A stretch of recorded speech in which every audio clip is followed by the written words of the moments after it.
Store റൂമിൽ നിന്നും സാധനങ്ങൾ എടുത്തുകൊണ്ട് ഞങ്ങളുടെ കയ്യിൽ തന്നില്ല. സ്റ്റോർ ബെല്ല് കണ്ടിന്യൂസ് ആയിട്ട് 10 തവണ 15 തവണയൊക്കെ അടിച്ചു.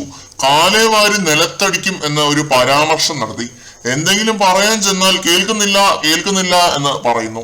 ഇങ്ങനത്തെ തട്ടാമുട്ടി ന്യായങ്ങളാണ് നമ്മുടെ MPK മുല്ലപ്പൂ ഘടകം നിരത്തി പിടിച്ച് പറഞ്ഞത് ലാലേട്ടന്റെ അടുത്ത്. മുല്ലപ്പൂ ഘടകം എന്ന് ഞാൻ പറയുന്നത് ജാസ്മിന്റെ അടിമകളായിട്ടുള്ള റസ്മിൻ, അർജുൻ, ഗബ്രി, അപ്സര എന്നിവരെയാണ്. ഇവരാണ് MPK മുല്ലപ്പൂ ഘടകം. എന്തോന്ന് ന്യായങ്ങളാണ് ഇതൊക്കെ. ക്യാപ്റ്റൻ പറയുന്നത് ആദ്യം അനുസരിക്കാൻ ശ്രമിക്കണം പ്രജകള്. അതാണ് പ്രജകൾ ആദ്യം ചെയ്യേണ്ട ഒരു കാര്യം. അതനുസരിക്കാതെയാണ് മുല്ലപ്പൂ ഘടകം പുള്ളിക്കെതിരെ ഓരോ വൃത്തികെട്ട ന്യായങ്ങൾ ഇറക്കുന്നത്. ജിൻഡോ പപ്പറ്റായിരുന്നു, അങ്ങനെ കരുതുന്നവര് കൈപൊക്കുക എന്ന് ലാലേട്ടൻ പറഞ്ഞപ്പോ 8 പേരാണ് കൈപൊക്കിയത്. അതിൽ പ്രധാനമായിട്ട് ഈ മുല്ലപ്പൂ ഘടകമാണ് ഉള്ളത്. ഇതിന് ജിൻഡോയ്ക്ക് ലാലേട്ടൻ ഒരു അവാർഡും കൊടുക്കുന്നുണ്ട്. ഇതാണ് ഐറ്റം. ഒരു പപ്പറ്റിന്റെ ഫേസ് ഉള്ള ഒരു ഇതും പിന്നെ അതിന് മുകളിലൊരു കൈയും. ഈ സെയിം സാധനം ജാസ്മിനും കൊടുക്കേണ്ടതായിരുന്നു കഴിഞ്ഞ ആഴ്ച. കാരണം ഏറ്റവും വേഴ്സ്റ്റ് ക്യാപ്റ്റൻ ആയിരുന്നു ജാസ്മിൻ എന്നെ സംബന്ധിച്ചിടത്തോളം.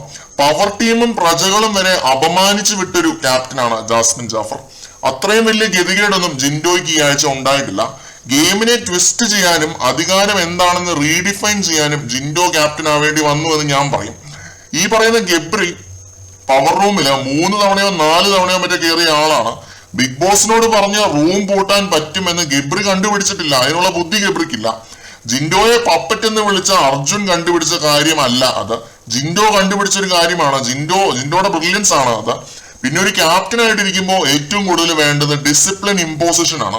അതും ഞാൻ ജിൻഡോയുടെ ക്യാപ്റ്റൻസിയിൽ കണ്ടൊരു കാര്യമാണ്. പുള്ളി ഹൈജീൻ എന്നൊരു കാര്യത്തിന് കൊടുത്ത പ്രാധാന്യം എടുത്തു പറയേണ്ട ഒന്നാണ്. അത് ഗബ്രി വരെ, ഏറ്റവും വലിയ എതിരാളിയായിട്ടുള്ള ഗബ്രി വരെ എടുത്തു പറഞ്ഞിട്ടുണ്ടായിരുന്നു. ജാസ്മിനോട് ചെരുപ്പ് ധരിക്കാൻ പറഞ്ഞ ആ ഒരു വിഷയമൊക്കെ ഗബ്രി എടുത്ത് സംസാരിക്കുന്നുണ്ട് ലാലേട്ടന്റെ അടുത്ത്. അതെനിക്ക് ഇഷ്ടപ്പെട്ടു. ആ രീതിയിൽ ജിൻഡോ വളരെ സ്ട്രിക്റ്റ് ആയിരുന്നു. പിന്നെ പവർ ടീമിനൊപ്പം നിൽക്കുന്ന ക്യാപ്റ്റൻ എന്നത് നമുക്ക് കാണാനും വളരെ എന്റർടൈനിങ് ആയിരുന്നു. പവർ ടീം ആട്ടി ഓടിച്ചു വിട്ട ക്യാപ്റ്റൻ എന്ന് പറയുന്നതിലും എന്തുകൊണ്ട് നല്ലതാണ് ഒത്തു കളിച്ച ക്യാപ്റ്റൻ എന്ന് പറയുന്നത്.